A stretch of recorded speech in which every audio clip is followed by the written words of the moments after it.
In studio right now is Dr. Nathaniel Richmond. A couple of other quick questions we'll throw at you here. We reacted. There were missiles fired at one of our ships out there. It looks like it came from Yemen. Right. We reacted yesterday. Good move. Is it a move to show don't mess with us? Well, I think so. I think that the United States has to do something like that when we're fired upon. Yeah. We have to at least defend ourselves, if not more. And this will, unfortunately, just confirm in their minds that we're behind the conflict over there in the first place. Right. But at the end of the day, you just can't allow these people to fire missiles at our ships. No, I don't think that. No. I don't think so. That one might encourage others to do the same. Okay, my final question for you is, at the end of the day, while we're a young country, the country has some years. We're old enough to realize that the presidency, that position only holds so much power. Are you worried about either one of these candidates, or is our system of checks and balances in place to the point where really one man or woman could not do anything to really harm the country in the way that everybody's fearing and we're talking about today during this election? Yeah, that's a great question. And the answer is, of course, it depends. I think that if Hillary is elected, that the Republicans will still hold on to the House. The Democrats might barely take the Senate. It's not entirely clear yet, but that's the way it's shaping up to be right now. And we'll still have divided government, so no, she won't be able to do anything and everything she wants.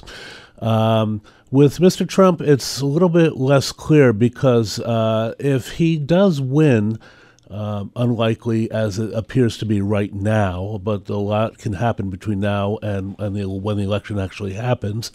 If the Republicans hold the Senate, even barely, one vote, two votes, maybe two seats, and they hold the House, then Republicans hold all the levers of government. Yeah. And with Mr. Trump, it's a real wild card. I don't think we know what might happen. Yeah. For example, the House Republicans have tried to repeal Obamacare more than 50 times. I think he would sign a bill like that. Right. I have to ask you one final. This story, kind of this rumor, this feeling that maybe there could become a new party out of this, whether Trump wins or loses, and maybe even another broadcast network that would be right of Fox News. What are your thoughts on that? Is there space right of Fox News? Well, we'll find out, I think. Yeah. That was funny. I understand the feelings about another party because people don't like their choices. Right. If you are a mainstream Republican, you don't like your choice. If you're a mainstream Democrat, many don't like, well, not mainstream Democrat, but I mean many Democrats don't like, especially those who supported Bernie Sanders, don't like their choice. But I don't see this gravitating into a third-party movement. I just don't see that happening. So the Republican Party will survive despite those that are saying it'll never survive this. It can't survive this. It will survive. It may not look exactly like it is today, but it'll survive. And a lot of people will be happy about that. There's a lot of Republicans that really, and you see it in the numbers, that are very anti-establishment. The Republican establishment is what they have a problem with. Yes, almost as much as the Democrats. Exactly so. And I'm afraid that Hillary Clinton is moving towards what used to be the Republican establishment. Right.